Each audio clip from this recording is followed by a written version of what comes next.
तेरा अंत कर दूंगा। जानता है मैं कौन हूं?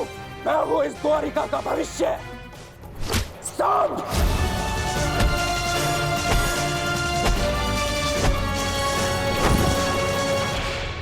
ये क्या दशा बना रखी है सांब? दिन प्रतिदिन तुम्हारा व्यवहार अशुभनीय होता जा रहा है। संभालो स्वयं को। आओ श्री, मुझे समझाने से पूर्व अपने छलिया भ्राता को समझाइए, जिसने बिना अस्त्र शस्त्र उठाए मेरे ससुर के कुल का नाश किया। क्या वो शोभनीय था? अपने पिता के लिए ऐसा भाव पाप है।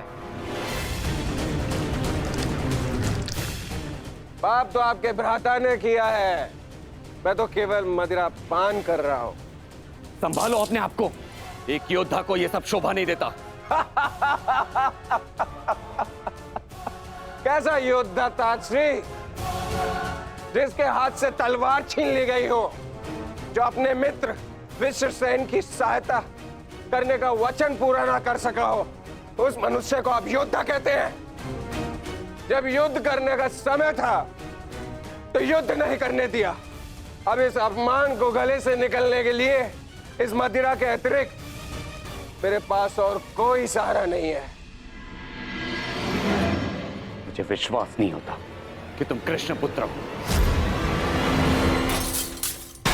नहीं हूं मैं, नहीं उस छलिया का पुत्र।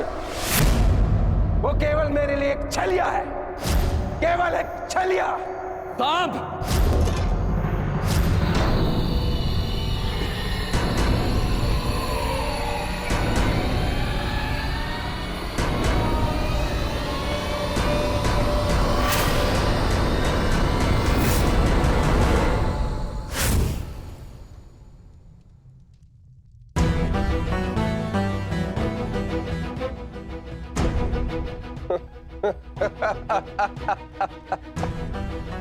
आइए आइए आइए द्वारिकाधीश, आइए।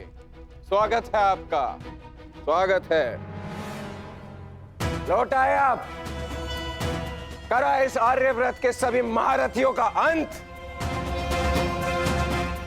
कराए धर्म स्थापना के नाम पर अपना पलड़ा भारी। अब अरे अच्छी, आप देख क्या रहे? स्वागत नहीं करेंगे इनका? इतना महान कार्य पूर्ण करने के पश्चात आज लौटे हैं। आज तो राजभवन में उत्सव होना चाहिए। पांचाल, काशी, मगध, छेदी, सभी महाजनपदों के महान शासकों का अंत करवा डाला, सिर्फ धर्म स्थापना के नाम पर। अब क्या बचा पूरे भारतवर्ष में? पूरे भारतवर्ष में सिर्फ दो महान राज्य। पहला द्वारिका, दूसरा हस्तिनापुर।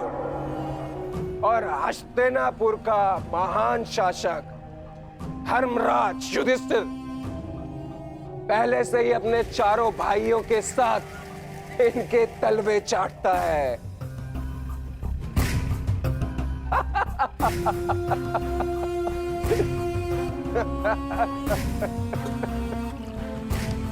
बधाई हो, बधाई हो वासुदेव, बधाई हो। आप अपने उद्देश्य में सफल हुए। जीत गया द्वारिका महाभारत। परंतु आपने भी मूल्य कुछ कम नहीं चुकाया। हमारी 7 औक्षणी सेना का अंत करवा दिया। क्या मिला आपको हमारे वीर सैनिकों का अंत करवा कर? क्यों किया आपने?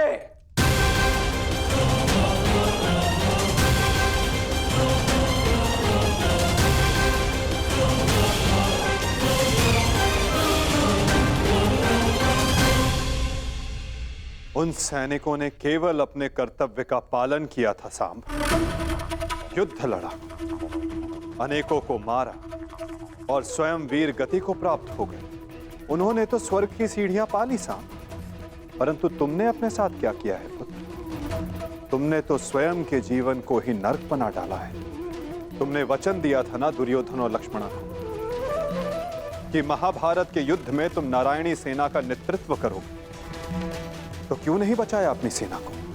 क्यों छोड़ आए अपने मित्र को अकेला युद्ध में? क्यों साथ नहीं दिया अपने मित्र का साथ, केवल अपने प्राण बचाने के लिए? यदि मैं अपने मित्र की सहायता नहीं कर सका तो केवल आपके कारण। आपने रोका था मुझे। मैंने तुम्हें रोका नहीं था साम, केवल विकल्प दिए थे। विकल्प? विकल्प की आड़ में आपने मुझे भयभीत किया था। भयभीत नहीं किया था साम, मैंने केवल तुम्हें यदुवंशी के नियम स्मरण करवाए थे कि यदि नारायणी सेना परास्त होती तो उसके साथ नारायणी सेना का सेनापति अपनी उपाधि खो देता है। विकल्प मैंने अर्जुन और दुर्योधन को भी दिए थे। दुर्योधन ने युद्ध करना चुना और अर्जुन ने धर्म स्थापना, और तुमने युद्ध में भाग ना लेना चुना साम।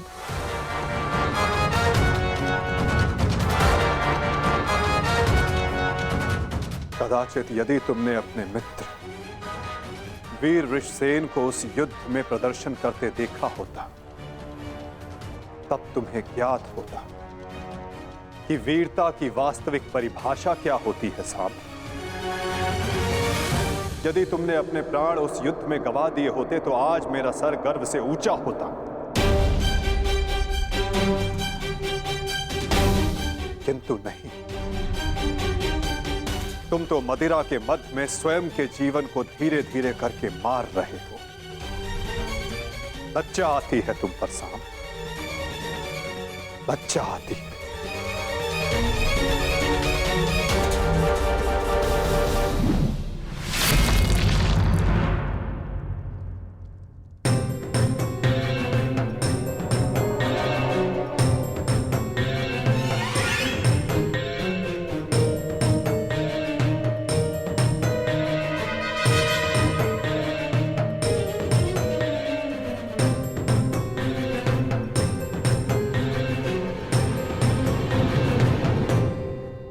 प्रणिपात पिताश्री।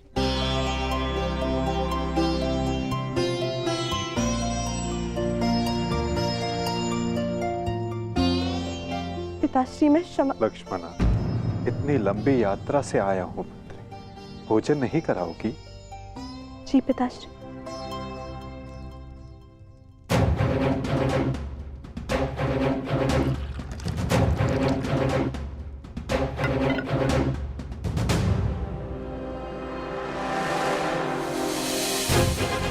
तुमने वचन दिया था ना दुर्योधन और लक्ष्मणा को कि महाभारत के युद्ध में तुम नारायणी सेना का नेतृत्व करोगे। क्यों छोड़ आए अपने मित्र को अकेला युद्ध में? क्यों साथ नहीं दिया अपने मित्र का साथ, केवल अपने प्राण बचाने के लिए? यदि तुमने अपने प्राण उस युद्ध में गवा दिए होते तो आज मेरा सर गर्व से ऊंचा होता। लज्जा आती है तुम पर साहब, लज्जा आती है। अपने क्रोध को शांत करो साम। कैसे करूं मैं खुद को शांत? पिता होकर सदैव मेरा मस्तक दूसरों के सामने झुकाता है, और आज भी तो यही किया उन्होंने। लाओ मुझे दो मित्र।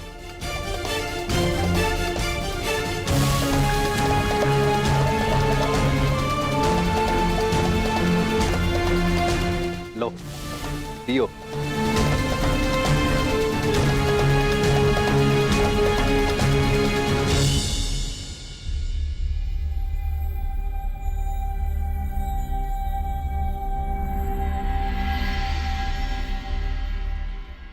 भोजन आराम कीजिए पिताश्री।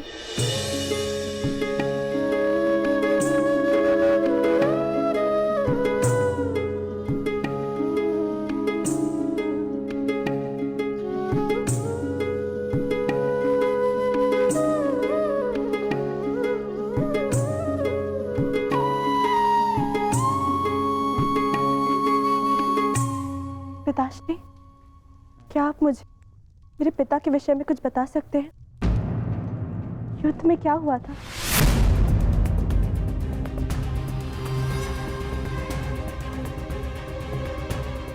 निसंदेह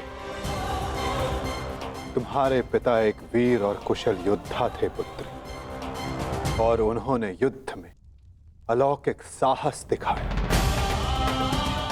निश्चित रूप से तुम्हारे पिता से बड़ा गदाधारी इस संसार में और कोई नहीं था पुत्री।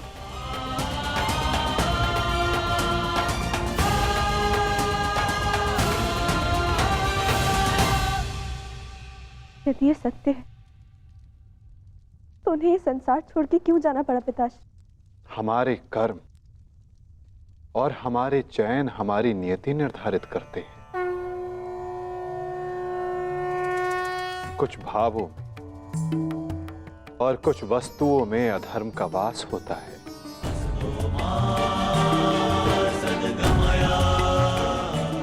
जैसे कि जुआ और मदिरा, ये व्यसन पहले लुभाते हैं और बाद में हमारे ही नाश का कारण बन जाते हैं पुत्री।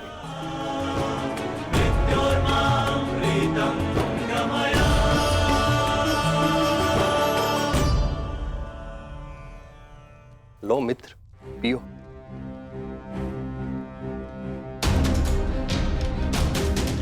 मैं जानता हूं कि तुम बहुत दुखी हो, किंतु चिंता मत करो, तुम्हारे मनोरंजन का प्रबंध कर दिया है मैंने। कैसा मनोरंजन?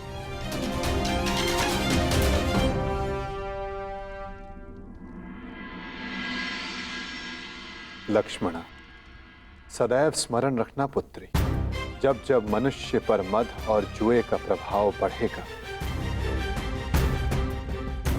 तब तब वो अपने पग अपने पतन की ओर बढ़ाएगा।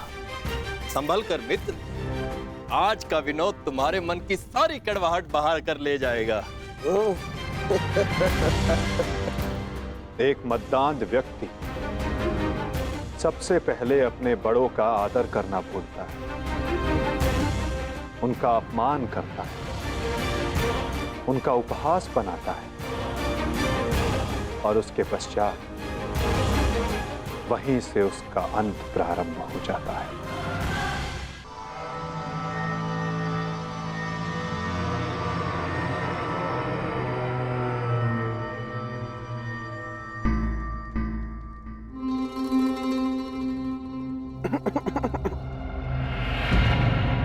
तो आप हैं महान ऋषि, सुना है महात्मा कि आप भविष्य बता सकते हैं।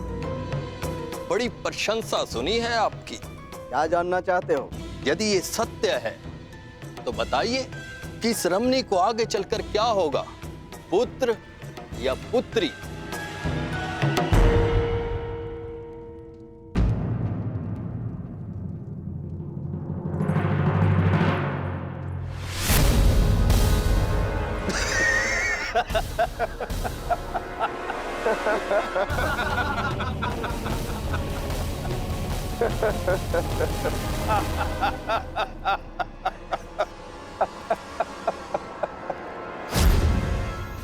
और समय बताना मत भूलिएगा महाराज।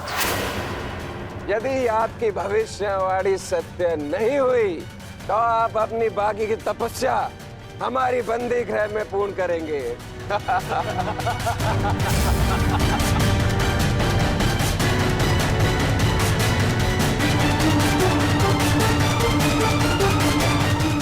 कौन क्यों है महाराज? बताइए, मेरी कोख से क्या जन्म लेगा? मदिरा के मद ने तुम्हारे भीतर के मानव को सुला दिया है मूर्ख।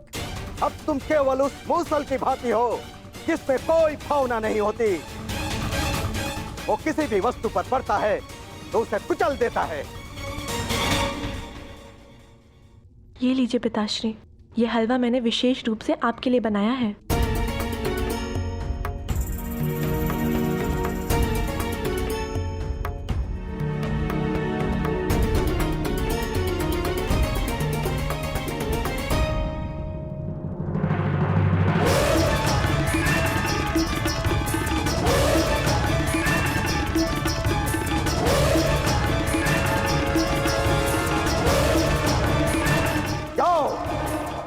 ठीक 1 सप्ताह के पश्चात तुम्हारे पेट से मूसल ही उत्पन्न होगा जो तुम्हारे वंश के विनाश का कारण बनेगा। जिस मदिरा के मद में तुमने मेरा अपमान करना चाहा, वो मदिरा तुम्हारे नाश का कारण बनेगी।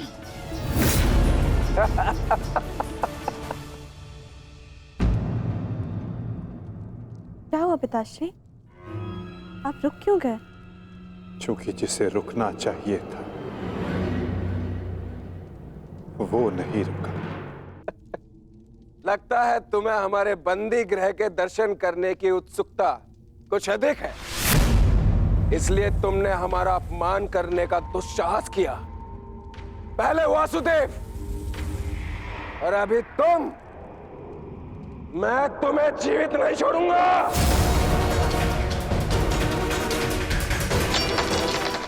अरे ये क्या कर रहे हो मित्र? शांत हो जाओ और इनसे क्षमा मांगो ताकि अपना श्राप वापस ले ले। ये क्या कह रहे हो तुम? इस पाखंडी से क्षमा मांगू? ये एक पाखंडी है। भला कभी किसी पुरुष के कोख से कुछ जन्मते हुए देखा है? ऐसे ढोंगी साधु से डरने की कोई आवश्यकता नहीं।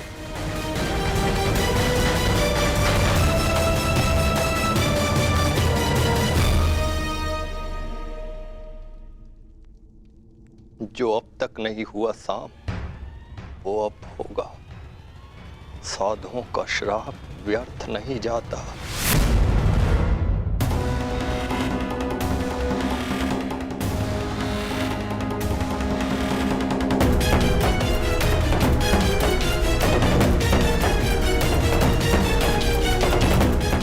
मुझे क्षमा करना पुत्री। कदाचित मैं तुम्हें कह सकता सदा सौभाग्यवती भव।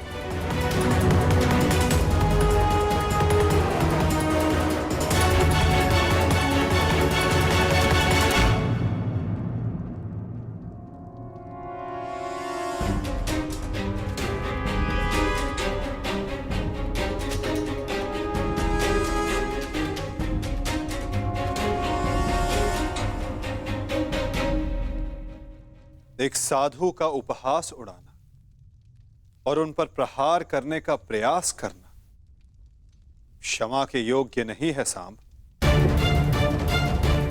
आपने तो सृष्टि के सभी महारथियों और अनेकों सैनिकों का वध करवाया।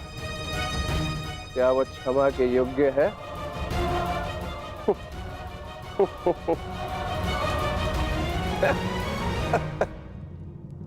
कृतिवर्मा, तुम्हारी उपस्थिति में यह सब हुआ और तुमने साम को रोकने का प्रयास नहीं किया। क्षमा चाहता हूं वासुदेव, हम तो केवल विनोद करना चाहते थे। मुझे अनुमान भी नहीं था कि बात इतनी आगे तक बढ़ जाएगी।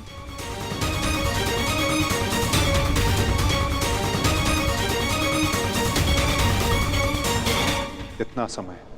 7 दिन।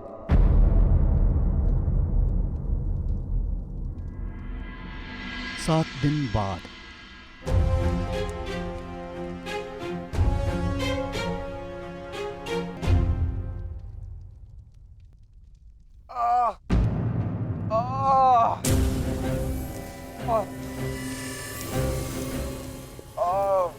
सहायता करो मित्र, मेरी सहायता करो। अत्यधिक पीड़ा हो रही है। कैसी पीड़ा हो रही है तुम्हें? लगता है उस साधु का श्राप मुझे लग गया है। आज 7वां दिन है और ये देखो मेरे पेट में अत्यधिक पीड़ा हो रही है। जाओ, आज से ठीक 1 सप्ताह के पश्चात तुम्हारे पेट से मूसल ही उत्पन्न होगा जो तुम्हारे वंश के विनाश का कारण बनेगा।